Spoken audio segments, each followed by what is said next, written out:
All right, it's time for Love in the Morning, and today we are tackling a tough question that can challenge the foundation of any romantic relationship. And today we're talking about intimacy, and to help us navigate the complex subject is certified relationship and marriage coach Jennifer Blake-Cool. Good morning. Good to see you. Good morning. Happy to be here as always. Yeah, glad you're here. All right, let's dive into the topic, which today is why might intimacy feel challenging even in a loving relationship, Jen? Oh, I bet you hear this question a lot. Yes, this is a deep question.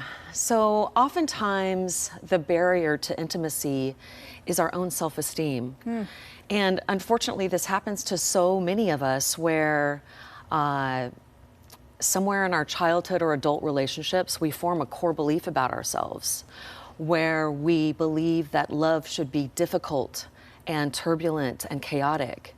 And so when we find somebody that shows us love and compassion, if we don't have enough love and compassion for our own self, we literally start to judge, or we start to question the judgment of the other person, you know, mostly subconsciously, but we can do that in our minds and hearts, and then we start to think that there's something wrong in that other person. Oh, interesting. And oftentimes we will look for proof, we will seek out any and all proof to affirm that the relationship isn't valid when you know, in actuality, the peace that is being experienced in the relationship is actually the love that the person really wants and needs. Yeah. You know, that's not always the case, but that is a very common case. Well, it's interesting that you talk about kind of building those beliefs in childhood. I just think about the way we talk about love and relationships in our culture, right?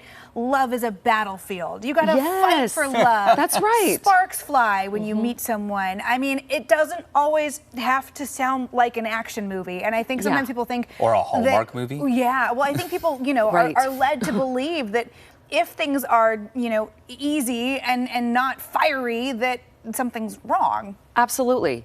And you know, a lot of these childhood and adult relationship experiences create what is known as our attachment style. So I would love to encourage anybody to explore, you know, the attachment style theory, which, you know, has these different attachment styles that we formulate based on our experience. So here in this question, I'm hearing you know, avoidant and anxious attachment style coming from experiences, which is extremely common. Yeah. So yeah, I mean, a lot of times we have to really look inward and heal and solve what's inside of ourselves to be able to accept the peace and the lack of turbulence and chaos that so many of us are addicted So what do you do if you're kind of on the receiving end, whether it's emotional intimacy, physical intimacy, if you feel like you're trying to get closer to your partner and they're pulling away for whatever reasons, how do you approach that? That's a great question. Because I feel like sometimes people think, oh, it must be me, right? Like, what's wrong with me? Yeah, I mean, my first gut answer is communication.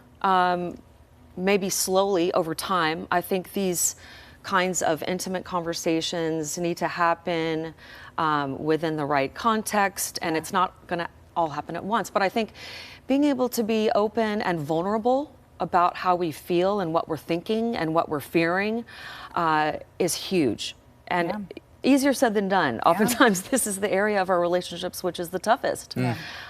So my heart goes out to you. It also, you know, I do encourage you to open your heart to the peace and the calm.